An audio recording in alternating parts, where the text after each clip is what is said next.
pocos días hablamos con Simón Borrero de primeras, le contamos que nos íbamos, le dije que por favor nos dejara ir, que ya me había retenido una vez, que nos dejara ir esta vez. Por supuesto accedió y nos dio todo el apoyo.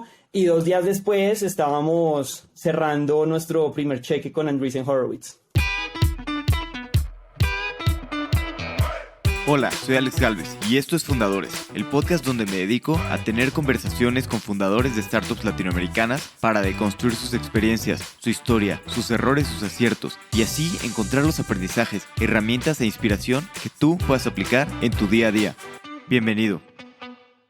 Hoy estoy con Julián Núñez, cofundador de Juno, una plataforma para consolidar todos los medios de pago en un solo lugar. Empezaron en el 2022 y al poco tiempo levantaron una ronda presemilla de $10 millones liderada por Andreessen Horowitz. Hablamos de su paso del mundo corporativo al mundo de las startups, luego sus múltiples roles en Rappi y todos los aprendizajes que tuvo en el camino. Platicamos de su proceso para encontrar un problema y una idea para emprender, los primeros pasos de Juno y la importancia de crear una gran cultura desde el principio, así como cómo evitar el burnout entre los colaboradores. Espero que disfrutes esta plática tanto como yo.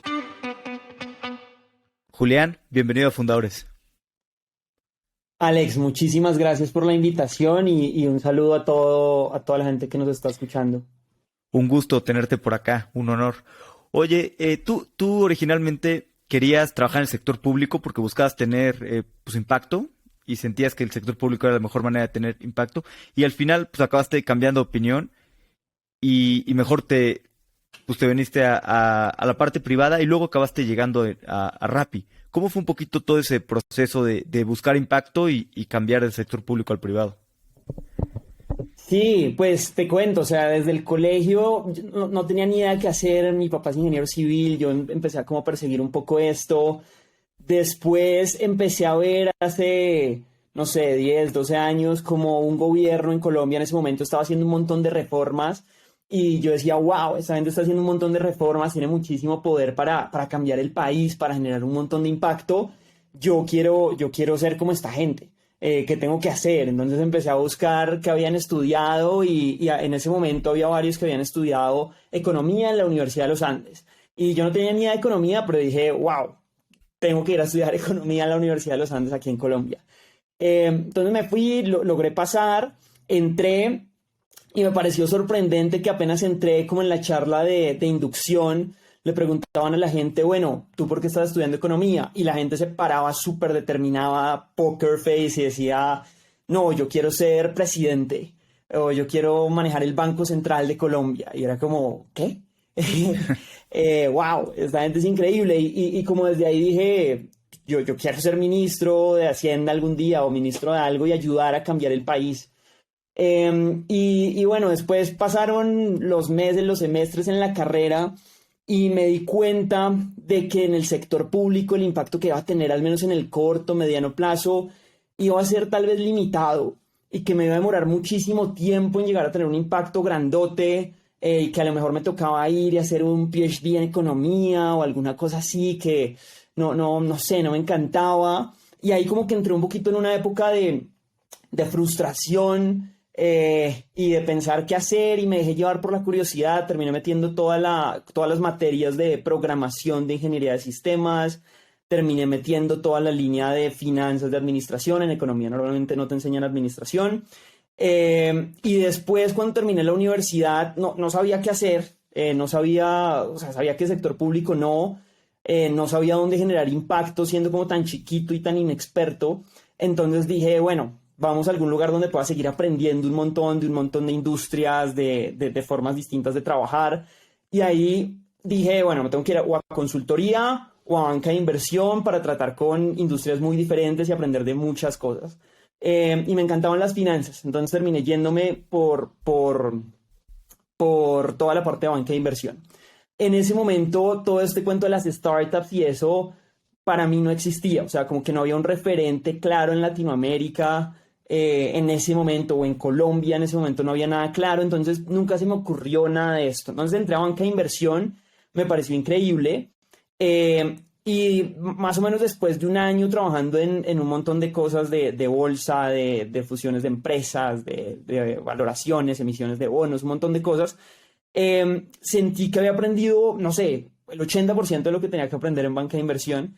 y sentí que para aprender el 20% restante tenía que esperarme otros 10 años o algo así y tener como de a poquitos esas responsabilidades que me iban a hacer crecer como persona y a nivel profesional. Y ahí me entró otra vez como una frustración de no, quiero seguir aprendiendo, quiero generar más impacto, no sé qué hacer. Y en ese momento también me sentí en una escalera eléctrica. ¿Y a qué me refiero con esto? Esto le puede pasar a muchos consultores o a muchos banqueros que a lo mejor algunos escuchan esto. Y es que cuando uno está en una escalera eléctrica, tú sabes que estás ahí montado, la escalera va subiendo y mientras va subiendo tienes una persona enfrente tuyo que no, a la que es muy difícil pasar, ¿sí? Y tienes otra persona detrás tuyo que no está haciendo absolutamente nada por pasarte. Pero tú sabes que la escalera va subiendo y eventualmente vas a llegar allá arriba y tú ves a tu jefe con, no sé, con una vida muy cool, un apartamento muy lindo, carro bonito, sus hijos y su esposa muy bonita, todo como perfecto. Y mucha gente se sube en esa escalera y le fascina, pero en ese momento me generó una sensación rara. Me pensé como cuando tuviera 60 o 70 años y viera hacia atrás y dijera, wow, no puedo creer que toda mi vida estuve montado en una escalera eléctrica sin hacer un esfuerzo adicional como para ir más rápido, para hacer algo más, para generar más impacto, sino que me quedé ahí toda la vida. Entonces esa idea como que me nubló la cabeza por completo y no tenía ni idea qué hacer. Y en ese momento en Facebook, buscando literal basura en Facebook, me salió un anuncio de Juan Camilo Sarruc, de Rappi, gran amigo, que decía, bueno, estamos buscando banqueros, consultores o gente de private equity que venga a Rappi. Yo en ese momento Rappi lo había ido tal vez 2 veces por un amigo que pedía hamburguesas de unas hamburgueserías que se llaman Home Burgers aquí en Colombia y estaban muy, muy trendy en ese momento. Y ya lo había oído esa vez y yo decía, ¿por qué una compañía que entrega hamburguesas necesita banqueros de inversión, gente de private equity? O sea, ¿qué es esto? Y mandé la hoja de vida como por pura curiosidad. Muy rápidamente tuvimos charlas con él, con Oscar Herrera, el CFO, y con más personas en la compañía. Y creo que hubo mucha química con todos y como esas ganas de generar impacto como que me conectaron completamente con ellos que están en la misma sintonía. Y a las 2 semanas estaba sentado ya en Rappi trabajando. Inicialmente como al equipo de pagos y finanzas a montar como todos los reportes financieros que se necesitan para que la compañía pues tenga sus cuentas claras y todo este Un cuento. poquito, ¿cómo fue llegar ahí a Rappi, una startup pues, pequeña en hipercrecimiento, a comparación de venir en investment banking, como decías, pues, estructuras muy corporativas, una escalera eléctrica? O sea, ¿te acuerdas de esos primeros días de pues, el cambio de cultura y de todo? Claro, no, eso era bacanísimo. Hay gente que le da muy duro, pero, o sea, yo venía de banca donde despichaba un botón y llegaba una persona a lustrarme los zapatos, despichaba otro botón y llegaba otra persona con un platico de fruta. Y llegué a Rappi y en Rappi el edificio en el que estábamos, como la mitad de los pisos del edificio estaban como en obra gris. Entonces no había piso, como que había polvo por todos lados, las mesas eran de plástico. Era como desastroso, pero a la vez increíble. Y recuerdo también mucho que pues los números en ese momento en Rappi eran relativamente chiquitos comparado a lo que soy y yo venía de banca de inversión donde hablábamos de emisiones de acciones de miles de millones y o sea números gigantes y en Rappi era como no, se perdieron $3,000 en esta cosa, no, qué desastre. No recuerdo que también eso me generaba como algo de gracia, pero muy rápidamente entendí pues que sí, que $5,000 es demasiado dinero y es muy importante.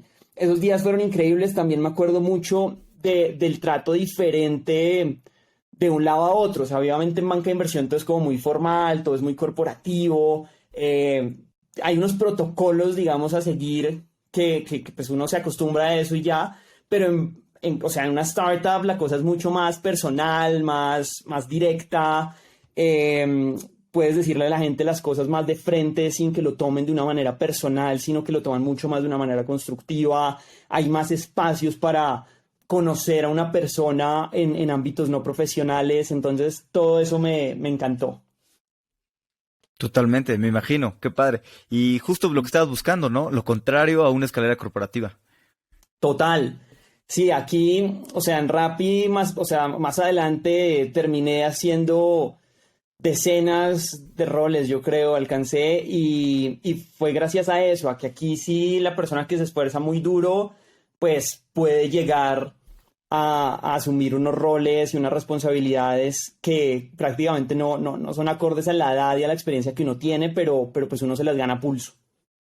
Sí, y justo hablando de eso, empezaste primero en el área de finanzas, que pues es lo que conocías, y luego pasaste al área de growth, que ¿cómo fue que pasaste ahí y pues sin experiencia, ¿no? Simplemente dijiste, yo levanto la mano y te animaste a... Sí, ahí creo que vuelve la historia del impacto. Entonces, estaban finanzas, en cuestión de, no sé, 2 meses entendí cuál era el problema a solucionar, empecé a solucionarlo, construí un equipo, empecé a construir un equipo en ese momento y 6 meses después de empezar a construir ese equipo, el equipo estaba armado, las cosas estaban funcionando, el problema estaba solucionado al 80%, y en ese momento dije, wow, ya, o sea, hice un impacto gigante, quiero generar más impacto, ¿no? Entonces alcé la mano, le dije esto a mis jefes en ese momento y les encantó la idea. Me dijeron, buenísimo, nos fascina la gente así, vámonos a hacer growth en Brasil. Y en ese momento recuerdo que para mí, o sea, yo di marketing en la universidad, todo lo que tenía que ver con marketing no me gustaba. Cuando había estado viajando por Latinoamérica montando el equipo en finanzas, Sao Paulo había sido el país que menos me había gustado, la ciudad, perdón. Y como que no tenía nada de ganas de irme a hacer eso, pero me fui. Al final dije, bueno, que sea para generar más impacto. Brasil en ese momento era un país chiquito en Rappi, hasta ahora estaba empezando, entonces era una gran oportunidad para generar impacto. Y en Brasil, básicamente pasé de ser una persona que en Colombia tenía un equipo de, no sé, 6 personas y todo el mundo confiaba en su criterio en el área de finanzas, pero un montón de cosas, y pasé a Brasil a ser el analista que no tenía ni idea de nada, y otra vez como a estar en el barro y hacer mucho, mucho deep work. Entonces fue una experiencia increíble y ahí, bueno, Brasil en ese momento hizo como 3x en los 6 meses que estuve viviendo allá con un par de personas más. ¿Y cómo fue de repente, bueno, aparte no hablas portugués, ¿no? Otra complicación para llegar a Brasil. ¿Qué digo? Se aprende, ¿no? Se aprende rápido. Sí, esa fue muy dura. O sea, yo tomaba clases de portugués todos los días y en esa época en Rappi se trabajaba hasta muy, muy, muy tarde. Entonces recuerdo, y bueno, se trabaja hasta muy tarde en Colombia. Brasil está 2 horas, a veces 3 horas más adelante. Entonces recuerdo mucho saliendo de la oficina a las 4 de la mañana, muchísimos días, pues porque las reuniones eran hasta las 1, 2 en Colombia, entonces terminaban hasta las 3, 4 en Brasil, y yéndome ahí al apartamento que quedaba muy cerca, y al día siguiente casi que no pudiéndome despertar, siempre toda la vida me ha costado despertarme temprano. Entonces me levantaba súper tarde y llegaba y lo primero que tenía era mi clase de portugués como a las 10:30 de la mañana, una cosa así. Que son las 8:30 de Colombia, entonces como que cuadraban los horarios. Pero sí, al principio fue súper duro, no tenía ni idea de portugués. Recuerdo que empecé las clases y como 2, 3 meses después tuve que volver una semana a Colombia y cuando regresé a Brasil, eh, recuerdo que me subí al taxi que me iba a llevar al apartamento y empecé a hablar como súper fluido, entre comillas, hoy no hablo bien portugués, pero en ese momento era como un nivel de fluidez que nunca había tenido y a partir de ahí ya como que era capaz de sostener una conversación en portugués. Fue una gran experiencia. Claro, me imagino. ¿Y cómo fue todo este crecimiento de Rappi? Que bueno, siento que todos los de Rappi hablan de dos cosas, ¿no? Mucho el crecimiento y también la cultura, ¿no? Que tiene una cultura muy fuerte de hacer las cosas, de moverse rápido. Eh, ¿cómo fue pues ver durante pues todos estos años todo el crecimiento? Como qué pasaba por tu cabeza pues, de ver que empezaron con números pequeños, como decías, y de repente estar en toda Latinoamérica, en muchísimas ciudades. En ese momento fue muy impactante ver cómo crecía Rappi. Hoy me siento muy, muy, muy orgulloso de todo lo que construimos. Me acuerdo mucho que en banca de inversión, pues el crecimiento o sea, eran crecimientos de tal vez doble dígito anual. sí, o tal vez uno solo, y así crecían casi todas las empresas que mirábamos, y llegar a Rappi, donde es doble dígito mensual. Entonces, cuando mirabas y hacías las cuentas al año, te daban, no sé, que crecíamos 6, 7 veces las ventas al año, y era como, ¿qué? O sea, ¿qué es esto? Yo quiero estar acá en un cohete que está creciendo a toda velocidad. Y bueno, todo ese crecimiento, digamos, interés compuesto, pues nos trajo a lo que Rappi es hoy, que es una vaina gigante, que a mucho orgullo ayuda a construir, y creo que es una inspiración para el resto de gente que quiere construir algo en Latinoamérica. Cuando yo entré a banca de inversión, de nuevo, no existía ningún referente. Creo que la existencia de Rappi hace que tanto en Colombia como en toda Latinoamérica haya un caso de éxito de algo que es súper difícil de construir, pero ya cuando alguien lo hace, ya como que le abre la imaginación a todo el mundo, y los deja pensar que es posible hacer algo así. Totalmente. Y estuviste como pues, 4 años y medio en Rappi.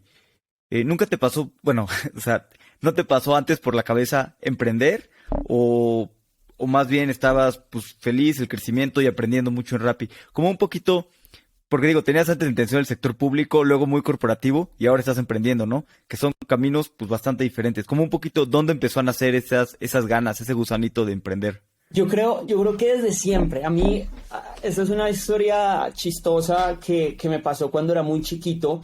A mí me encantaban los números, la matemática, las finanzas desde muy, muy chiquito. Tal vez por mi papá que se ha dedicado como un poco a eso. Y recuerdo mucho, yo estudiaba en una zona en Bogotá que es muy bonita y quedaba mi colegio. Yo vivía a media hora de esa zona, pero esa zona me fascinaba. Y me acuerdo que ahí vivía el jefe de mi papá y los apartamentos eran espectaculares. Y yo decía, wow, algún día, o sea, esto te lo digo, tenía 12 años, algún día quiero vivir por acá. Y en esa época encontré como un gadget que era la calculadora de amortizaciones, que mágicamente te decía cuánto tienes que pagar como de cuota mensual en un crédito si te endeudas en cierta cantidad. Eso fue como la primera cosa. Entonces, ahí dije, wow, un apartamento, ¿esto es cuánto vale? No, tanto. Y entonces yo quiero tener también, pues vivir bien y esto. Entonces, ¿cuánto tengo que pagar de cuota al mes? Y daba un número descabellado, ¿sí me explico? Y dije, wow, no lo puedo creer. Esto no se lo gana a nadie. Necesito hacer empresa. Entonces, ese fue como el primer approach cuando tenía 12 años, en el que se me abrieron los ojos y dije, o sea, si soy empleado toda mi vida, no voy a poder tener algo que en ese momento me parecía justo, y era que si yo trabajaba duro, podía vivir en una zona que a mí me gustaba mucho, ¿sí? Y bueno, y años después, creo que siempre tuve como ese mindset, y dentro de Rappi, pues trabajar junto a toda esa manada de emprendedores, creo que me inspiró todos los días a salir y montar algo. Y de hecho, antes de salir y montar Juno, justo antes de la pandemia, con un par de amigos que trabajan en Rappi todavía, Juan Felipe Rosso y José Castro, íbamos a salir a montar una empresa de greenhouses inteligentes, sí, como farms inteligentes para hacer tomates. Entonces, como que montamos toda una tecnología en la que los invernaderos podían como leer todas las variables del ambiente y cambiaban, subían cortinas, bajaban cortinas, encendían el riego, encendían luces, tapaban la luz, etcétera. Y construimos, de hecho, un invernadero y le estábamos poniendo toda esta tecnología hecha por nosotros. Y justo en ese momento renunciamos, le dije a Simón Borrero, me voy. Y en ese momento Simón logró retenerme, y bueno, afortunadamente me retuvo, porque 2 meses después empezó la pandemia, y en esa locura de los primeros meses, el alcalde del pueblito donde teníamos el cultivo cerró el pueblo. Entonces literalmente había un policía en la entrada, en la carretera, con un fusil, y no dejaba entrar a nadie. Y así estuvo, no sé, 5 meses, 6 meses. Cuando volvimos ya los tomates no existían. Entonces afortunadamente nos salvó, y creo que esa experiencia también me sirvió mucho, porque en ese momento yo tenía como todo el drive y toda la determinación para salir y montar lo que fuera, porque quería salir y montar algo, pero meses después me di cuenta de que pues yo no era ese tipo, o sea, yo no soy el tipo que coge un carro 2 horas todos los días y va a una finca a ver cómo están los tomates o se queda viviendo en el pueblito para ver todos los días cómo está el cultivo, esto no, no es mi estilo. Y ahí dije, wow, no, tengo que encontrar un negocio al menos en el que yo pueda trabajar todos los días por el resto de mi vida o por los siguientes 10 años, no sé. Y después, ¿cómo fue naciendo Juno? ¿Cómo fueron viendo la oportunidad y cómo nació? Después, bueno, ahí digamos la vida dio muchas vueltas, terminé montando el equipo de estrategia de Rappi, después me fui a montar Paga con Rappi, que es un one-click checkout que lanzamos en México y en Colombia, y después me fui a liderar toda la vertical de e-commerce de Rappi, que es todo lo que no es ni groceries ni food delivery, todo lo demás, desde fashion, insurance, todo lo demás.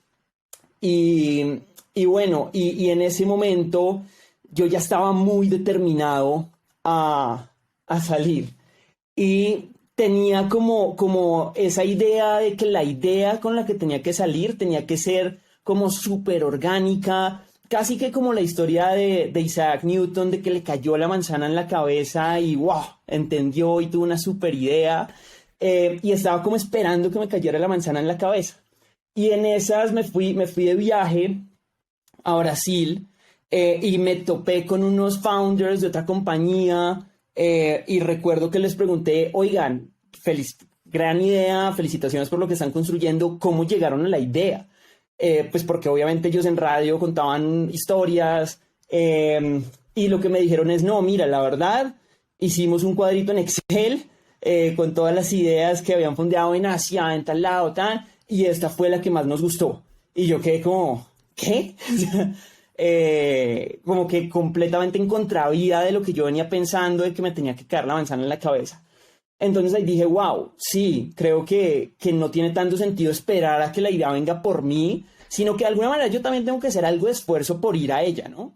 Y ahí empecé como a ponerme un poquito más activo en buscar ideas y anotaba cualquier cosa que se me ocurriera, busqué en páginas de VCs, miraba casos de éxito en China y empecé a hacer una listica en un Excel y me acuerdo que puse como 5 columnas con las cosas que más me interesaban, como, no sé, cuál era la afinidad que tenía yo con el negocio, qué tan fácil era hacer un MVP, qué tan grande es el mercado, qué tanta competencia hay, qué tan VC friendly es el negocio, si es B2C o B2B, bueno, un montón de cosas y al final lo rankeaba. Y recuerdo que llegué como a una lista de 50 cosas y cuando las ordenaba, la ganadora era un e-commerce de carne. Entonces era salir a vender carne porque una empresa en Indonesia ya es como, vale como 3 billion vendiendo carne. Entonces era la ganadora en ese momento y yo decía, bueno, ¿será? ¿Me veo vendiendo carne por el resto de mis días? No sé. Y en ese momento recuerdo que estaba un día viendo Twitter y Angela Strange de Andreessen Horowitz puso un tweet que decía como we just opened a new program, EIR, no idea needed. Entonces dije, wow, no tengo una idea, estoy más o menos por ahí, pero me interesa como entrar y entender qué es el programa. En ese momento busqué EIR y salían como 25 definiciones, no tenía ni idea qué era, pero apliqué, llené un form, 5 minutos, y como a los 3 días, Sima Amble de Andreessen me buscó, me dijo, vimos tu aplicación, nos gustó tu historia, hablemos, y empecé a hablar con ella, le conté que pues no sabía qué hacer, pero que definitivamente quería salir y montar algo, que tenía varias ideas. Le di algunas, me dijo, deberías hablar con Gabriel Vázquez de nuestro equipo, entonces fui a hablar con Gabriel y con él tuvimos varias reuniones súper buenas en las que Gabriel me ayudó mucho a guiar pues esa idea, ¿no? Entonces cuando le dije la de carne me dijo como, ¿de verdad te ves vendiendo carne por el resto de tu vida? Y yo como, sí, ¿no? Tal vez no. Entonces fue súper útil. Y dentro de todo eso, una de las ideas que estaba en ese Excel era básicamente la idea de Juno, de lo que hoy es Juno. Entonces, esa idea, recuerdo que cuando se la dije a Gabriel, me dijo, wow, esta me gusta bastante porque tiene todo que ver con tu experiencia, con lo que has hecho, revísala. Y recuerdo que en esos días estaba muy ocupado en Rappi, lleno de trabajo, quedamos de hablar con Gabriela la semana siguiente, y recuerdo que básicamente dejé de trabajar en este tema de la idea, me concentré en Rappi, y cuando llegó la reunión con Gabriel no tenía absolutamente nada, tampoco tenía mucha claridad de qué quería hacer, y recuerdo que le dije a Gabriel como, no, Gaby, mira, de verdad yo quiero salir, pero yo creo que me va a demorar otros 3, 4 meses, entonces, si quieres, hablamos en 3, 4 meses. Y Gabriel como, ok, pero seguro, pues lo que necesites, te ayudo, y me acuerdo que colgamos, y esa noche dije como, wow, no puede ser, o sea, como que acabo de mandar al carajo a Andreessen Horowitz. Entonces dije, no, o sea, voy a intentar aterrizar como esta idea que tal vez fue la que más nos sonó y la voy a llevar hasta el más mínimo detalle. Entonces recuerdo que cogí una noche y en 4 horas escribí unas 10 páginas con el master plan de Juno, qué íbamos a hacer, por qué ahora, cuál era la idea, todo este cuento. Y al día siguiente me montaba en un avión a México a trabajar con Rappi. Y en México, en ese momento vivía Juan Pablo Ortega, mi co-founder, que desde que yo entré a Rappi era de la gente que más sabían pagos, talentosísimo, éramos muy cercanos, amigos. Y recuerdo que dije, ay, tengo que llamar a este man para botarle la idea de pedirle feedback. Y en esas, por cosas de la vida, pues, yo estaba ocupado y él me terminó fue llamando a mí y yo como, uy, a ver. Entonces recuerdo que me dio una idea de algo que se le había ocurrido para hacer dentro de Rappi, en una idea como para hacer un emprendimiento dentro de Rappi, ¿por qué no hacemos esto? Y yo, no, ¿qué opina más bien de esto? Quiero salir a montar Juno. Entonces le di toda la idea de Juno y recuerdo que Juan Pablo fue un poquito escéptico al principio y me dio un montón de feedback súper inteligente y de alguien que conoce muchísimo la industria y ahí dije, wow, ¿por qué no nos traemos, por qué no vamos a hacer esto juntos? Y le dije, vamos y montemos esto juntos y me acuerdo que le hice un poquito de bluff en ese momento y le dije, huevón, yo ya tengo $1 millón de un fondo. Le dije, entonces me dijo, no, sí, vamos, montémoslo. Y a la semana siguiente Juan Pablo venía a Bogotá, nos vimos, hicimos un handshake y en cuestión de pocos días hablamos con Simón Borrero de Primeras, le contamos que nos íbamos, le dije que por favor nos dejara ir, que ya me había retenido una vez, que nos dejara ir esta vez. Por supuesto accedió y nos dio todo el apoyo. Y 2 días después estábamos cerrando nuestro primer cheque con Andreessen Horowitz. Wow, felicidades. No, y muy rápido todo, y además, pues, con los co-founders indicados, ¿no? Juan Pablo, que sabe muchísimo, y que después ya llegaste con Gabriel y dijiste, oye, ahora ya ya tenemos un equipo, ya estamos seguros de esta idea, y sí, ya cerraron. sí, básicamente ahí buscamos a Gabriel. Y obviamente Gabriel apenas lo llamé y le dije, oye, mira, voy a salir, voy a montar esto, voy a montarlo con Juan Pablo Ortega, como que quedó en shock. O sea, esto fue una semana después de que le dije por allá en 3, 4 meses. Y me dijo como, ¿qué te pasa? O sea, hace una semana me dijiste que no ibas a hacer nada y ahora que sí. Y yo, pues sí, así es la vida, no sé qué decirte. Y sí, muy rápidamente tuvimos de nuevo una reunión con Sima y después una reunión con Angela, donde nos ofrecieron, digamos, entrar a este programa de EIR, que nos ayudó un montón y pues nos dio ese primer cheque que da la confianza como de salir y sentir que todo pues es real y como que ya tienes una responsabilidad atrás y que no puedes defraudar a la gente que confía en ti.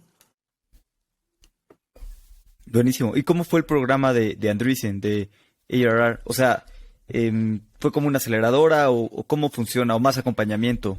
Creo que es muy tailor-made, es un programa muy, muy tailor-made. En nuestro caso puntual, pues ya la idea estaba más o menos desarrollada. Tuvimos un par de sesiones donde nos ayudaron a pulir la idea. Nos sentaron con varias personas de su equipo, varios partners, para entender cómo teníamos que hacer el pricing, cómo teníamos que hacer el go-to-market, cómo debería ser el producto. Y también nos ayudaron un montón a conectarnos con potential advisors y especialmente también o sea, más adelante nos ayudaron, digamos, con todo ese branding para cerrar más capital con otros fondos en la región. Buenísimo. Y ya una vez que levantaron capital y ahora sí, como dices, ya es real y empezaron, pues empezaron a contratar, como que ¿cuáles fueron los primeros pasos de pues ya empezar a construir la empresa? Y como cuáles fueron las cosas que dijeron, esto es muy importante enfocarnos, no sé, por ejemplo, cultura o cosas de ese estilo que hayan puesto pues, desde el principio las bases. Pues al principio, o sea, creo que el learning número uno en Rappi al final es que uno tiene que construir un equipo de gente que sea mejor que uno y que con toda seguridad va a hacer un mejor trabajo que uno. Entonces en eso nos pusimos desde el día uno. Recuerdo que nuestra primera empleada fue Andrea Bautista, que había sido VP de tecnología en Rappi, súper talentosa, increíble mujer. Ese primer empleado lo contratamos como a mediados de enero o algo así, y desde ahí empezamos a contratar un montón de gente con la que sabíamos que teníamos mucho fit cultural porque habían trabajado en Rappi, sabíamos toda la energía, el talento y la cultura emprendedora que tenían. Y también nos empezamos a traer algunas personas con mucha experiencia de la industria, porque sabemos que es una industria donde necesitas experiencia y no solo basta pues ser un gran emprendedor, ¿no? Entonces eso empezamos, y por allá a finales de febrero tal vez hicimos como nuestro primer offsite con los primeros 14 empleados en ese momento, y ahí hablamos muchísimo de cultura. Creo que las cosas más importantes de cultura en Juno que desde el principio tuvimos sobre la mesa es: primero, todo el mundo es socio, todo el mundo va a tener stock options, todo el mundo va a venir aquí a trabajar como dueño de esto, y de verdad lo vamos a volver dueño de esto, no solo porque tenga stock options, sino porque vamos a confiar en cada uno, vamos a darle responsabilidades gigantes. Y un poquito hablando pues, de la cultura de Rappi y la de ustedes, porque digo, los dos cofundadores son de Rappi, además obviamente hay mucha gente que ha trabajado en Rappi. ¿Qué cosas han hecho culturalmente distintas? O sea, que sea pues, muy distinto a Rappi. Yo creo que el tema tal vez del burnout lo estamos viendo como con mucho más cuidado, todo ese tema de cómo identificar el burnout, de ser mucho más activos en ir y buscar a una persona y decirle, venga, tómese unos días off, o nosotros mismos incluso decir, me voy a tomar unos días off y está bien. Sí, o hoy me voy a despertar más tarde y voy a cancelar algunas llamadas que no son urgentes porque necesito levantarme más tarde y dormir 3 horas más para recuperar energía. Como que en esas cosas estamos intentando ser más activos nosotros con el equipo entre ellos mismos, e incluso levantando la mano y escuchando al equipo cuando de pronto estamos trabajando muy duro en unos sprints y de pronto no nos damos cuenta y el equipo, hay gente que ya está cansada, ¿no? Entonces bajarle un poquito el ritmo a veces para que la gente como que recupere y poder ir como en un modo maratón y no necesariamente en un modo sprint, y saber administrar como esas barritas de energía y de motivación de la mejor manera posible. Eso es lo que estamos buscando y es lo que estamos haciendo, y ojalá lo podamos hacer por el resto de la eternidad. Totalmente. Y hablando un poquito de Juno y del producto, pues cómo funciona exactamente el producto y cuáles son, o sea, sí, pues cómo funciona el producto y cuáles son pues los beneficios contra pues la competencia y lo que existe en el mercado. Mira, pues cuando estábamos en Rappi, muy al principio, teníamos como el problema de que había que conectar obviamente métodos de pago o pasarelas o alguna manera de cobrarle a los usuarios, ¿no? Y cada vez que llegábamos a un nuevo país, nos dábamos cuenta de que lo que ya teníamos integrado para el resto de países no funcionaba. O sea, como que en los países tocaba integrar uno en cada uno diferente. Y muchas veces nos llegaba un proveedor que no teníamos y nos decía, ay, mira, yo te cobro más barato, o yo funciono mejor, o lo que sea. Y la gente de los países nos decía, ay, es que mira, en Brasil, o sea, tarjeta de crédito sí, muy cool, pero necesitas también Pix y PayPal. Igual en México, entonces no, PayPal, es Pay. Y en Colombia necesitas PSE y Nequi, y en Argentina necesitas Mercado Pago Wallet, y ahorita salió Buy Now Pay Later, entonces necesitamos estos nuevos métodos de pago, y necesitas tener como meses sin interés, y entonces como que terminabas haciendo un montón de conexiones y de esfuerzo, que no tenía nada que ver con tu negocio. Y Rappi yo creo que le dedicó, o sea, muchísimo dinero y tiempo para construir toda esta infraestructura. Y nos dábamos cuenta de que todas las compañías que salían tenían los mismos problemas y venían y nos buscaban. Y les decíamos, mira, no te preocupes, contrata a 10 ingenieros, usa estos proveedores de acá y ponlos a trabajar por los siguientes 5 años y ya. Y creo que un par de años después de dar esas respuestas, nos dimos cuenta de lo absurdo que era, ¿no? Entonces dijimos, wow, ¿qué pasa si salimos y montamos la infraestructura de pagos que necesita una compañía para funcionar increíblemente bien en Latinoamérica y en el mundo? Entonces, ¿qué hace Juno? Juno básicamente a través de una única conexión deja que tú te conectes a todos los métodos de pago, todos los procesadores de tarjeta de crédito, Buy Now, Pay Later, cripto, cualquier cosa en pagos que exista, y te da a ti como empresa la posibilidad de instalar cualquiera de esos métodos de pago solo con clics, sin hacer ninguna integración adicional. Ya todo está listo, digamos, en la aplicación con un SDK que te damos. Puedes coger todas las transacciones que te llegan a ti y de acuerdo a unas reglas que pueden ser sencillas o complejas, de acuerdo a lo que tú quieras, enviar esas transacciones a través de distintos procesadores de tarjeta de crédito o de fraude, o hacer lo que tú quieras para tu modelo de negocio puntual.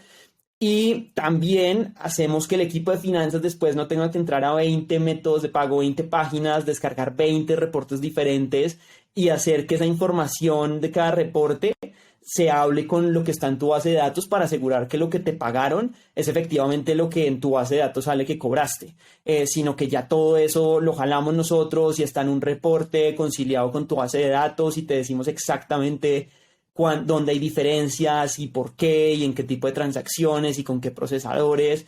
Entonces eso es lo que es Juno. Básicamente queremos darle a las empresas y a los procesadores toda la infraestructura que necesitan para operar y servir a sus usuarios de la mejor manera y siendo muy eficientes. Ok, buenísimo. Y entonces también son pues bastante técnicos, ¿no? Que necesitas pues contratar muchos ingenieros que además pues están peleados, ¿no? ¿Cómo le hacen para atraer y contratar al mejor talento, ¿no? Pues tanto de ingenieros, bueno, sobre todo hombres y mujeres, ¿no? Para tener diversidad. Yo creo que lo mejor que uno puede hacer es traer gente increíble al equipo, o sea, gente que mucha gente más sepa que es increíble, porque esa gente lo que termina haciendo es llevándose muchas más personas súper talentosas que quieren retos técnicos, que quieren una cultura así como la que tenemos en Juno, súper emprendedora, de responsabilidades y retos gigantes. Entonces creo que es el trick número 1, traer gente mega talentosa y nunca conformarse y por el afán traer gente ahí regular, porque cuando empieza a pasar eso, esta como densidad de talento se daña y hace que la gente súper talentosa se empiece a sentir incómoda, ¿sí? Entonces esto es lo primero. Y sobre lo segundo, creo que ha sido difícil contratar mujeres en tech. Estamos buscando la gente más talentosa en la región, gente senior, developer seniors, y hemos hecho un esfuerzo gigante por contratar mujeres y desafortunadamente hoy específicamente en el equipo de tech no tenemos tantas como quisiéramos. Entonces aprovecho esto de hecho para que si alguna mujer que está en tech, en producto, que es ingeniera, si alguna nos está escuchando, que de verdad me busque en LinkedIn, o me envíe un correo o le escribo a Alex. Y Alex me pasa el contacto. Yo te mando porque la de lista. verdad nos morimos por tener muchísimas más mujeres en el equipo y estamos haciendo unos esfuerzos gigantes, pero nos ha costado trabajo, la verdad. Ha sido un reto. Totalmente. Sí, pues es difícil, ¿no? Y pues los ingenieros siempre están peleados y además hay muchos startups increíbles, ¿no? Ahora en Latinoamérica, o sea, Juno y muchos más y está peleado. Independientemente de que el mercado puede estar al alza o ahorita a la baja, pues el talento de ingeniero siempre debe estar muy peleado. Sí, totalmente. Creo que es un mercado complejo. Creo que en Latinoamérica todavía tenemos un reto enorme por generar más talento, digamos, en masa. Y creo que es un problema que nos va a acompañar muchos años. Pero bueno, estoy seguro de que lo vamos a manejar muy bien. ¿Y qué otros retos importantes han tenido ahorita en estos pues primeros meses de Juno? ¿Algún reto que tal vez no esperabas? Digo, todo el mundo sabe que emprender es difícil, pero siempre hay cosas inesperadas. Creo que una de las cosas que nos está pasando es que Juan Pablo y yo somos personas súper ambiciosas y hemos traído personas súper ambiciosas al equipo, y nos ponemos unas metas durísimas que son difíciles de lograr, pero nada, o sea, vamos a matar para llegar a esas metas. Y creo que hemos hecho unas cosas increíbles. Digamos, hay una certificación que se llama certificación PCI, que la necesitas para guardar la información de tarjetas de crédito en un lugar seguro y que esa información no te la puedan robar y usarla para algún fraude electrónico. Esa es una certificación que normalmente las compañías se tardan entre 12 y 18 meses para tenerla, y que el récord que nos habían dicho, digamos, los consultores que nos ayudaron a sacar la certificación había sido 9 meses, y logramos hacerlo en 3 meses, que es un número como absurdo. Y eso muestra como la calidad de trabajo del equipo y la cultura de ponerse metas absurdas y lograrlas, ¿no? Pero creo que una de las cosas duras es cómo hacer para ir más rápido y para que todo se mueva al ritmo como que uno por dentro se está moviendo, ¿no? Y que seguramente todos en el equipo nos estamos moviendo. Entonces como que creo que eso ha sido un reto, y es cómo hacer que las cosas sigan saliendo muy bien, pero que vayan más rápido. Ese creo que ha sido un reto, sí, ese ha sido un reto. Oye, y dices, me encanta esta cultura, ¿no? De moverse más rápido, ser más ambiciosos, pero también es complicado, ¿no? Crear una startup, luego, pues, montar horas de trabajo, de hacer todo. ¿Cómo es para balancear tu vida personal y tu descanso y todo con ser emprendedor, y sobre todo en una cultura tan exigente como la que están creando? Esa es una muy buena pregunta. Creo que lo más importante es como ser conscientes pues de que tenemos una vida personal y es igual de importante, digamos, a nuestra vida profesional y a lo que estamos construyendo y al impacto que estamos generando. Y también entender que, o sea, si uno mantiene ese balance y logra mantenerse bien a nivel físico y mental, pues uno va a rendir muchísimo mejor a nivel profesional y va a generar muchísimo más impacto del que uno se imagina. Entonces creo que el primer paso es entender eso, que el equilibrio es importante. Y creo que, bueno, igual es difícil hacerlo. De las cosas que más me funcionan es hacer ejercicio, pero me da súper duro por lo que te decía, que me cuesta mucho levantarme temprano en las mañanas. Entonces a veces me acuesto muy tarde y a la mañana siguiente como que no me da para ir a hacer ejercicio, pero intento hacer ejercicio todo lo que puedo y sacar ese tiempo en las mañanas para desconectarme, digamos, de todo y bajarle a la ansiedad, bajarle al estrés, a todo. Eso es muy importante. Los fines de semana también intento desconectarme lo que más puedo. Igual siempre salen llamadas o alguna reunión que hay que tener, o un café que hay que tomarse con alguien, una entrevista, pero intento una buena parte del fin de semana desconectarme e intentar sacarme, digamos, el chip de Juno para estar en la casa sin ese estrés, y creo que ese bajón hace que vuelvas muchísimo más recargado los lunes. Y creo que también es muy importante incluso abrirse espacios entre semana para hacer cosas que tienes que hacer. O sea, por ejemplo, no sé, hay citas médicas que surgen entre semana y hay gente que no las toma porque pues está trabajando y todo eso. A mí me parece súper sano poder tomar una cita médica entre semana y vas y la tomas y no tienes como ese estrés y cuidas tu salud, que es lo más importante que tienes. Y bueno, creo que esa es la manera en la que lo tomo. Súper bien. ¿Y cómo ha sido para ustedes? Entiendo que ya en México, Brasil y varios países. Pues, ¿cómo ha sido, pues, abrir desde el principio con esta visión, pues, global, ¿no? Y regional, y rápidamente expandirse a Latinoamérica? Pues siento que muchos emprendedores a veces, pues, da miedo, ¿no? Expandirse de país, sobre todo Brasil y sobre todo otros. ¿Qué le dirías a alguien que está pensando en esto? Sí, creo que tenemos una ventaja gigante porque somos una empresa de software puramente, ¿no? Pero creo que es una ventaja que también tienen muchas otras compañías en la región.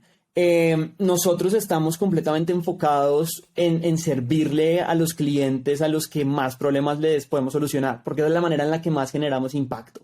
Y esos clientes están regados en toda la región, realmente.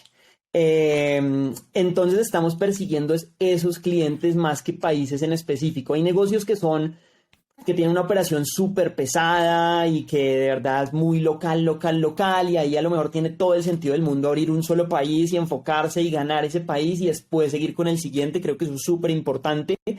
Pero en nuestro caso, al principio también, o sea, venimos de Rappi, donde es muy local, y veníamos de hacer un país, después el otro, después el siguiente, pero aquí no encontramos como la razón para enfocarnos en un único país. O sea, no, en verdad no había una razón de fondo, como que o sea, no somos regulados, no teníamos que tener ningún tipo de regulación en ningún lado, el equipo es first remote. Entonces tampoco teníamos como que salir y contratar un montón de gente en un país para empezar a operar allí. Entonces, sí, creo que muchos más emprendedores que no tienen negocios muy locales deberían pensar en perseguir como una idea un poquito más regional o global. Claro, y ustedes entre más países atacan, pues más valor agregas a tus usuarios, ¿no? Entre más rápido te expandas, pues más valor estás agregando a estos jugadores regionales. Total, exactamente, y estamos enfocados es en eso. Si mañana sale un gran negocio en Indonesia, pues abrimos Indonesia. Total. Oye, hablabas que son remote first y yo creo que está muy bien. Y con la pandemia vimos muchas empresas, bueno, todas ser remote first, pero ahora justo estamos, yo siento que viendo el péndulo regresar, ¿no? Y hay muchas empresas que eran remote que ahora están regresando y están teniendo, pues sí, una base de oficinas y todo, sobre todo por la parte de la cultura. ¿Cómo ves tú esto, las dificultades de tal vez crear una buena cultura? Porque digo, cuando eres una empresa pues pequeña es fácil, ¿no? Pero a medida que creces la comunicación y todo se vuelve mucho más complejo hacerlo de manera remota. Totalmente. A mí personalmente me encanta ir a la oficina, me encanta ver a la gente, me encanta como tener esa interacción de pasillo, me fascina. Cuando empezamos a montar Juno, pues desde el día cero como que empezamos a contratar gente en todas partes. De hecho, mi co-founder está en Puerto Rico, él vive en Puerto Rico y yo vivo en Bogotá. Entonces, desde ahí ya como que todo estaba un poco fragmentado y todos los developers con los que hablamos desde el día uno y contratábamos nos decían, no, yo no quiero ir a la oficina. O sea, si usted me dice que hay oficina, pues prefiero, o sea, como que no me gustaría. Entonces, de ahí dijimos como, ok, terminamos sacando una oficina en Bogotá y tenemos también otra chiquitica en Buenos Aires. Y la verdad, yo fui el que más impulsó eso y de hecho saqué una oficina como con, no sé, con bastantes puestos, entre comillas, aquí en Bogotá para que la gente fuera y la verdad es que nadie va muy poquita gente. La mayoría de personas del equipo de ingeniería trabajan muchísimo mejor desde la casa, son más eficientes. Cuando van a la oficina es súper útil tener como esa charla de pasillo y como ese engage, pero también se distraen un montón y entonces vamos a almorzar y son 3 horas de almuerzo que me parece súper positivo para esos días que uno va a la oficina y no va sino una vez al mes. Pero entonces nos dicen, yo soy mucho más eficiente en mi casa. Déjeme estar en mi casa y yo vivo muy cerca de la oficina, pero también hay gente del equipo que vive a 1 hora de la oficina. Entonces me parece muy egoísta decirles, no, venga todos los días a la oficina porque yo lo quiero ver acá sentado. Entonces, a pesar de que me encante, creo que en esta tengo que adaptarme un poco yo y encontrar las maneras de generar cultura a distancia, que creo que ha sido algo sorprendentemente, no diría fácil, pero ha funcionado y ha funcionado bien. Y creo que algo que sí hay que hacer es eventualmente cada 6 meses o 4 meses o lo que deje el negocio, hacer offsites y encontrarse con todo el equipo y viajar a todo el mundo a algún lado y verse con la gente y no enfocarse tanto en trabajar y usar ese tiempo como para estar todos ahí frente al teclado, sino muchísimo más para generar como esos lazos humanos y personales que creo que es lo que hace o sea, es lo que genera esa confianza que en el día a día hace que tú quieras estar ahí con un montón de gente súper talentosa que te cae bien construyendo algo juntos, ¿no?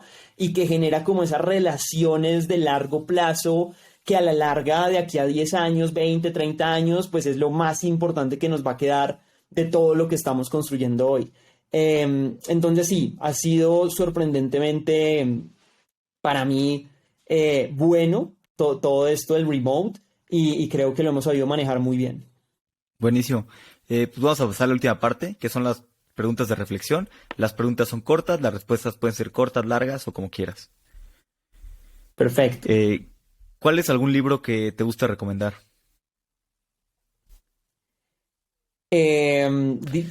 Diría No Rules Rules, de Reed Hastings.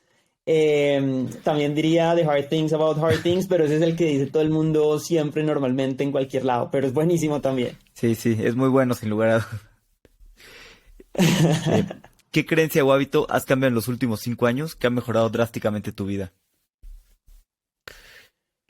Creo que hacer ejercicio, o sea, no soy el más loco haciendo ejercicio, ¿no? Pero sí, salir y trotar media hora, al menos 3 veces a la semana, creo que me da como no sé, como una paz mental, como que me baja esa ansiedad, ese estrés, a un punto donde puedo pensar muchísimo mejor y puedo tomar mejores decisiones y tener mejores interacciones con la gente en el día a día. Creo que eso ha sido muy, muy importante. Buenísimo. Em, ¿Tienes una opinión que poca gente comparta o algo que pienses que la mayoría de la gente piense distinto? Em, pues lo del remote, me encanta trabajar físico. Ahora todo el mundo ama el remote.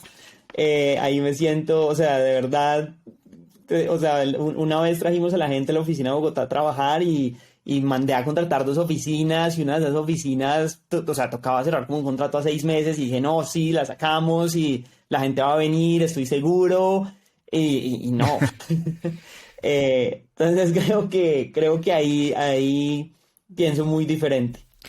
¿Hay algún consejo que te hayan dado que te haya servido mucho?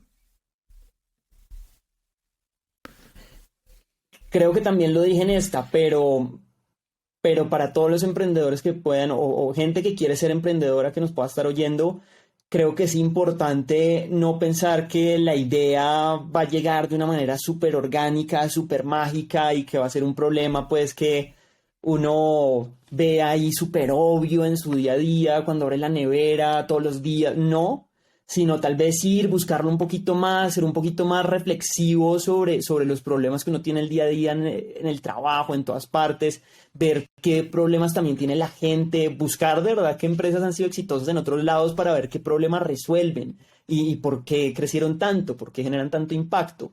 Eh, creo que es importante ir a la idea y no solo esperar que la idea llegue a uno. Y es algo que muchos emprendedores que están empezando me han preguntado mucho. Sí, sí, sí, sí. Totalmente, ¿no? Hay que buscarla y también muchas veces pues, haces algo y al final de cuentas acaba evolucionando mucho, acabas pivoteando mucho, y todo cambia, ¿no? Lo importante es empezar. Totalmente. Creo que lo más difícil del camino de emprender hasta ahora es empezar. O sea, como que ese momento en el que ya uno de verdad empieza, llegar a ese punto es súper difícil. De ahí para adelante hay mil problemas y me falta vivir muchos más, pero eso es súper complicado. Si pudieras quedarte a lo largo de todos estos años en tu carrera profesional, pues has vivido bastantes cosas. Si pudieras quedarte con 2 aprendizajes que te gustaría pasarlas a tus hijos o en general quedarte, ¿qué aprendizajes serían? Creo que primero trabajar muy, muy, muy, muy, muy, muy duro. Eh, o sea, dedicarle muchísimas horas a trabajar y mientras uno trabaja uno no se da cuenta, pero uno está aprendiendo un montón y ese tiempo en el que uno o los amigos podrían estar de fiesta y haciendo otras cosas, como que es el tiempo, o sea, esa horita adicional es donde uno aprende montones, montones, montones y es lo que en el largo plazo hace que uno progrese mucho más rápido, ¿no? Ese tal vez es uno. Y el segundo, un poquito más, tal vez para emprendedores que ahorita estén saliendo, es siempre buscar contratar gente mejor que uno para todo. O sea, a veces uno es buenísimo en algo y de verdad uno es buenísimo. Pero creo que el peor error que uno puede cometer es intentar hacer eso uno solo y como meterse en ese rol. No, uno debería buscar a alguien que hiciera eso y sí, uno va acompañando a todo el mundo, pero uno tiene que buscar gente que sea mejor que uno y armar equipos increíbles donde uno sea el líder, donde uno vaya mandando la parada, alineando la visión pero donde uno no entre y se vuelva owner de un tema demasiado específico, porque eso puede hacer que las cosas no escalen. Total. Julián, muchas gracias por tu tiempo, gracias por todo. La pasé muy bien, conociéndote mejor y aprendiendo más de lo que están construyendo en Juno y apenas empezando, ¿no? El principio de un largo camino. Alex, sí, al principio de un largo camino. Muchísimas gracias por la invitación y un placer estar acá. Ojalá se repita. Seguramente. Se ve que la cultura de Juno es algo muy especial. Estoy seguro de que van a tener un gran impacto en toda la región. Gracias por escuchar, por darnos nuestras 5 estrellas en Spotify y por recomendar este episodio a un amigo al que le pueda gustar.